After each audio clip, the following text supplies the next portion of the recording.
മുല്ലപ്പെരിയാറിൽ മരം മുറിക്കാൻ അനുമതി തേടിയ തമിഴ്നാട് സർക്കാരിന്റെ അപേക്ഷ സുപ്രീം കോടതി അംഗീകരിച്ചു.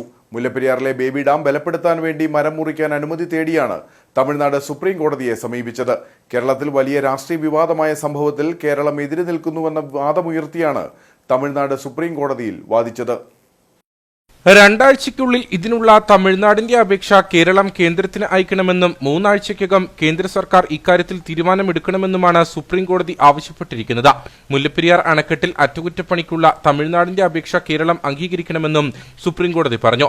പണി നടക്കുന്ന സ്ഥലത്ത് കേരളത്തിലെ ഉദ്യോഗസ്ഥന്റെ സാന്നിധ്യം ഉറപ്പാക്കണം. ഇതിനായി സാധന സാമഗ്രികൾ കൊണ്ടുപോകാൻ റോഡ് നിർമ്മിക്കണമെന്ന ആവശ്യവും അംഗീകരിച്ചു. റോഡ് കേരളം നിർമ്മിക്കാനും ചെലവ് തമിഴ്നാട് വഹിക്കാനുമാണ് നിർദ്ദേശം. ഡോർമിറ്ററിയുടെ അറ്റകുറ്റപ്പണി നടത്താനും തമിഴ്നാടിന് അനുവാദം നൽകി. ഒരു ബോട്ട് കൂടി അനുവദിക്കണമെന്ന തമിഴ്നാടിന്റെ ആവശ്യം നിയന്ത്രണങ്ങൾക്ക് വിധേയമായി അംഗീകരിക്കണം. ഗ്രൗട്ടിംഗ് സംബന്ധിച്ച തീരുമാനം മേൽനോട്ട സമിതിക്കും സുപ്രീം കോടതി വിട്ടു.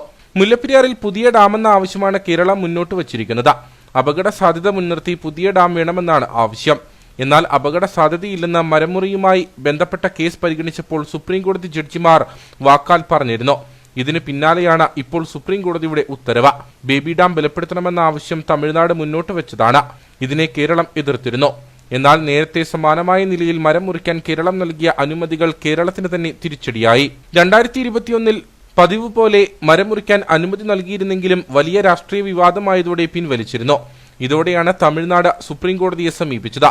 ഈ കേസിലാണിപ്പോൾ 3 വർഷത്തോളം പിന്നിട്ട ശേഷം സുപ്രീം കോടതി ഉത്തരവിട്ടത്.